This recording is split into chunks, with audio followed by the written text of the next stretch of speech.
नमस्कार दोस्तों, स्वागत है आप सभी का। आज हम लोग समझेंगे कि पृथ्वी जो एक आग का गोला था, उस पे कैसे पानी आया, वायुमंडल बना और एक ऐसा जगह बना जहाँ पे जीव सरवाइव कर सकता है। सौरमंडल का ऐसा कोई ग्रह नहीं है दोस्तों जहाँ पे जीवन संभव है।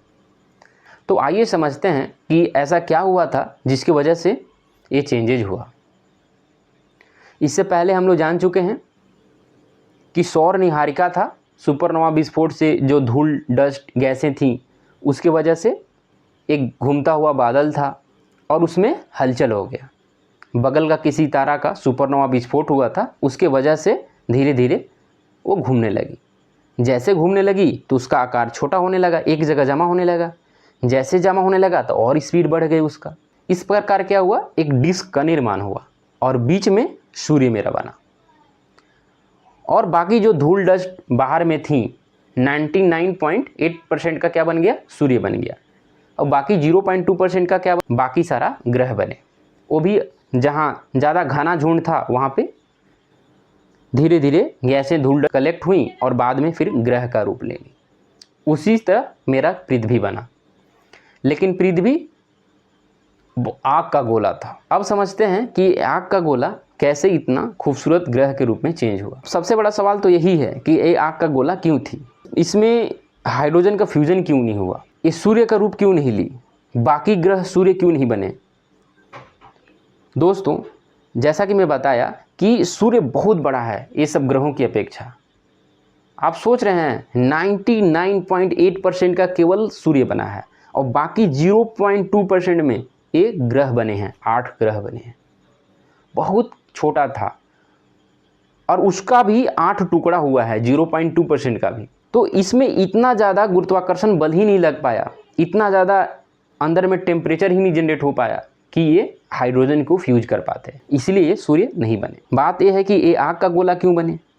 तो जैसे ये बन रहे थे दोस्तों, इससे छोटे छोटे पिंड बड़े पिंड का निर्माण कर रहे थे। बड़े पिंड आपस में टकरा रहे थे तो हीट जनरेट हो रहा था, उसी की वजह से गर्म थी। बाद में पृथ्वी पूरा ग्रह का रूप ले ली, लेकिन अभी भी बहुत ज़्यादा गर्म थी। उसके साथ साथ अंतरिक्ष से और उल्का पिंड और छोटे छोटे पिंड इसे लगातार टकरा रहे थे, इसके वजह से ये क्या थी, गर्म थी। वहाँ मैग्मा का महासागर आप बोल सकते हैं, लिक्विड स्टेट में थी लगभग पृथ्वी। इससे क्या हुआ कि जो भारी भारी तत्व हैं जैसे आयरन निकेल, वो सेंटर में चले गए और जो कम भारी थे वो ऊपर रह गए। ये कब निर्माण हुआ था वायुमंडल का, लगभग 4.6 अरब वर्ष पहले। क्या बना, सौरमंडल यानी पृथ्वी बना। और लगभग 4.5 अरब वर्ष पहले एक और बहुत बड़ी घटना हो गई दोस्तों। ये क्या था, मेरा पृथ्वी था और 4.5 अरब वर्ष पहले इससे क्या हुआ, एक दूसरा पिंड जिसका साइज लगभग मंगल ग्रह के बराबर था, वो आकर इससे टकरा गया। जैसे ही टकराया दोस्तों, बहुत ज़्यादा हीट जनरेट हुआ और ये भी पृथ्वी में मिल गया। लेकिन एक और परिवर्तन हो गया दोस्तों, ये पृथ्वी ऐसे बना और साथ साथ में पहले पृथ्वी देखिए दोस्तों ऐसा था, इसका नॉर्थ पोल यहाँ पे था, साउथ पोल यहाँ पे था। जैसे ही एंगल से टकराया ये टिल्ट हो गया। कितना डिग्री टिल्ट हुआ दोस्तों, 23.5 डिग्री। 23.5 डिग्री टिल्ट हो गया पृथ्वी। यहाँ पे नॉर्थ पोल हो गया, यहाँ पे क्या हो गया दोस्तों, साउथ पोल। और जो थिया टकराया था उसका भाग भी इसी में समा गया, लेकिन कुछ इसका भाग और कुछ पृथ्वी का भाग, इसका ऊपरी भाग से निर्माण हुआ अपना चंद्रमा का, मून का। टकराने से जो कुछ भाग इसका और कुछ भाग थिया का कहाँ चले गए, अंतरिक्ष में चले गए और इसी के चारों तरफ घूमने लगे, क्योंकि ये गुरुत्वाकर्षण का प्रभाव में था पृथ्वी का, इसके वजह से ये चारों तरफ मून घूमने लगा। अब हम लोग समझते हैं कि फिर वायुमंडल कैसे बना। आइए दोस्तों समझते हैं। अभी भी दोस्तों ये गर्म है, बहुत ज़्यादा क्या है, गर्म है। क्यों गर्म हो गया, क्योंकि फिर से इसमें थिया टकरा गया, फिर गर्म हो गया। इस बार जब गर्म हुआ दोस्तों तो इसका सेंटर में जो बाकी बचे हुए थे भारी तत्व वो सब अंदर में चले गए और लेयरिंग हो गया। किसका लेयरिंग हो गया दोस्तों, पृथ्वी का लेयरिंग हो गया अंदर में। अंदर में बना दोस्तों कोर, इसको बोलते हैं आंतरिक कोर। क्या बोलते हैं दोस्तों? आंतरिक, इंटरनल कोर। यहाँ पे निकेल और आयरन, निफे, निकेल एंड आयरन चूँकि भारी हैं इसलिए यहाँ भी निकेल एंड आयरन है दोस्तों। ये बाह्य कोर कहलाता है, बाह्य कोर। इसके बाद दोस्तों एक और लेयर बना, ये भी सॉलिड स्टेट में है, सेमी सॉलिड बोल सकते हैं इसको, हम लोग बोलते हैं परवार। और बाहर में ये बना भूपरपट्टी, ये सॉलिड स्टेट में है, ये सॉलिड स्टेट में है। सेमी सॉलिड में है दोस्तों, ये वाला जो है दोस्तों वो द्रव अवस्था में है और ये सॉलिड अवस्था में है। मतलब इंटरनल जो कोर है दोस्तों वो सॉलिड है, उसके बाहर वाला जो बाह्य कोर है वो लिक्विड स्टेट में है। उसके बाद जो परवार है दोस्तों वो क्या है? सेमी सॉलिड है। और बाहर वाला जो है दोस्तों वो सॉलिड है, मतलब ठोस अवस्था में है। ये क्यों ठोस अवस्था में है? कि जैसे जैसे ये हीट रेडिएशन बाहर इससे निकल रहा था, क्योंकि धीरे धीरे पृथ्वी ठंडा हो रही थी, तो ठंडा हो रही थी तो सबसे पहले बाहर वाला लेयर ठंडा होगा, क्योंकि यहाँ पे दबाव कम था, अंदर में दबाव ज़्यादा था इसलिए अभी भी गर्म था, बाहर में दबाव कम था इसलिए इसको जल्दी ठंडा किया। लेकिन अभी भी बीच बीच में दरारें थी, अभी भी पूरा गर्म था। तो इससे क्या हो रहा था? बहुत ज़्यादा ज्वालामुखी निकल रहा था। जहाँ जहाँ दरार थी, जहाँ जहाँ कमज़ोर थी, वहाँ से ज्वालामुखी निकल रहा था, बहुत ज़्यादा ज्वालामुखी निकल रहा था।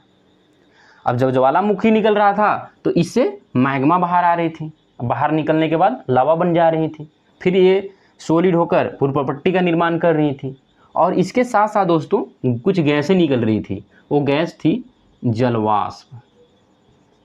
एक जलवाष्प हो गया, नाइट्रोजन हो गया, कार्बन डाइऑक्साइड हो गया और सल्फर डाइऑक्साइड, इस तरह के गैसें बाहर निकल रही थी। और इससे पहले जो इन्वायरमेंट था दोस्तों, जब पृथ्वी बनी थी उस समय केवल हाइड्रोजन एंड हीलियम था। लेकिन सौर पवने, जो सूर्य का लहर था, जो आंधी था, वो लहर क्या चीज़ का था दोस्तों? इलेक्ट्रॉन और प्रोटॉन। हमेशा आवेशित कण सूर्य छोड़ते रहता है। क्यों छोड़ते रहता है? क्योंकि वो प्लाज्मा का बना हुआ है दोस्तों, इतना ज़्यादा गर्म है, तो वहाँ से हमेशा आवेशित कण बाहर निकलते रहते हैं। तो ये गैसें क्या की, ये लहरें क्या की कि बाहर का जितना सारा हाइड्रोजन एंड हीलियम गैस था उसको उड़ा दिया, वो सब अंतरिक्ष में चले गए। और एक और कारण था कि ये गैसें जो हाइड्रोजन हीलियम थी, ये गैस बनने से पहले थी, वो सब उड़ गए क्योंकि वो हल्का थे। अभी भारी है, नाइट्रोजन भारी है, कार्बन डाइऑक्साइड, SO2, जलवाष्प, ये सब भारी है, इसलिए ये उड़ नहीं पाए। तो इससे मेरा वायुमंडल बना। अब जैसे जैसे जलवाष्प की मात्रा बढ़ते गया दोस्तों, ऊपर में बादल का निर्माण होने लगा। बहुत साल बाद जब पृथ्वी ये ठंडा हुआ तो बादल संघनित होने लगे, वाटर ड्रॉपलेट बनने लगे। और जब वाटर ड्रॉपलेट भारी हो गए तो फिर बारिश होने लगा। अब ये नॉर्मल बारिश नहीं था दोस्तों, लगातार हजारों लाखों वर्षों तक लगातार बारिश हुआ। और बारिश हुआ तो जहाँ जहाँ पृथ्वी पर गड्ढा था वहाँ पे पानी भर गया और निर्माण हुआ हमारे महासागरों का। इस तरह महासागरों का निर्माण हुआ। अगले वीडियो में हम लोग समझेंगे कि कैसे ऑक्सीजन बना, जो लगभग सारे जीवों के लिए ज़रूरी है। कैसे जीव बने। तो मिलते हैं आपसे अगले वीडियो में। जय हिंद।